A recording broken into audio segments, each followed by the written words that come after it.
Okay, job number 3 for me. I've already cleaned 2 offices. I'm doing all the hallways here. Master bedroom, main bedroom. And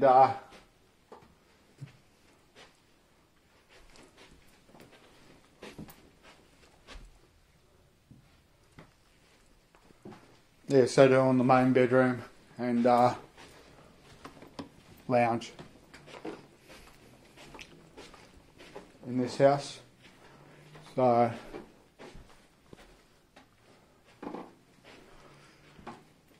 yeah, so anyway, I've got a air mover.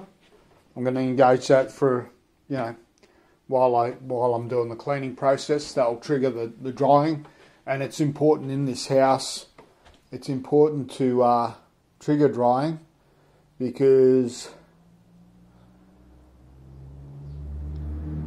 there's evidence of a bit of mould in here. So just up here in the corner, it's a little dark. Very cold in here as well. This house is very cold. So that tells me there's no insulation in the walls. Ceilings might be insulated. Well, I'd hate to know what sort of insulation, but there's indications that this house has got a bit of mould in it. One of the first things I do look for in a house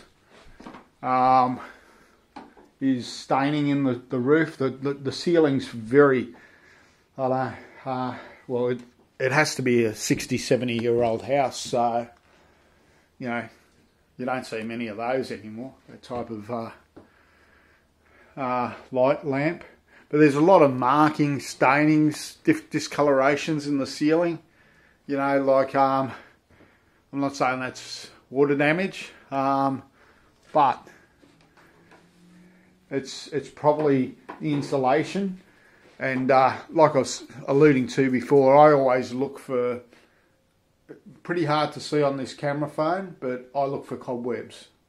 Right, and that is, for me, that's a key indicator that the ceiling is dry. But yeah, no, just plenty of indications to say that there's mould present in this house. It's not a massive outbreak. You just see discoloration in the corner of that cornice there. There's some of the things, okay, dry weather will cause that. And you've got to remember this house is probably 70, 80 years old, easy, maybe 60, somewhere between 60 and 80.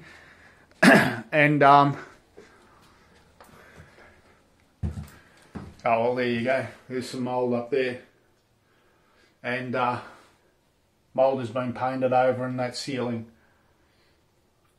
That's some things I look for. But, and look, even in here, mould's been painted over in that corner there. You can see that up in the top of the window. It's all broken up. You can't encapsulate mould. Above the shower, same thing. It's condensation. Simple as that. Condensation and bad practices. You can't paint over mould. It's encapsulating the mould. And whoever does that, you're mad. Anyone that does that sort of stuff, you're going to destroy your house eventually, because mould will continue to grow. So I could taste something in the air, and 100% it's that mould that's in the bathroom. But yeah, like I was saying, walls aren't insulated. That's another indication. Internal, external walls, none of them. No insulation whatsoever. Ceiling might be insulated.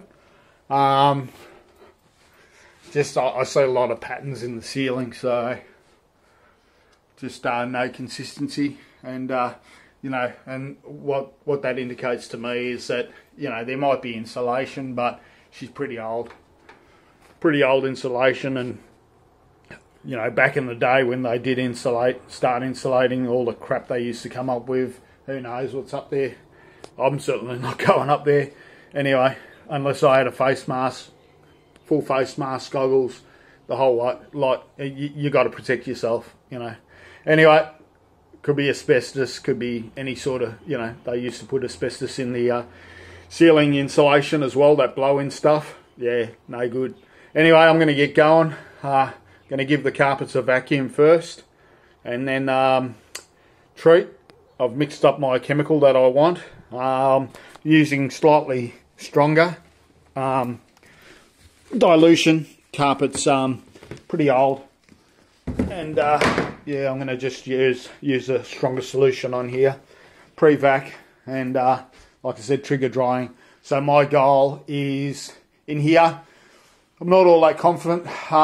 Worst case scenario, I'd like the carpets to dry in 4 hours and under. I can dry quicker, but people can't pay for it. They don't get that service. So, you know, it costs a bit extra, and it's my time. So, anyway, I'll get going, do this job, get out of here.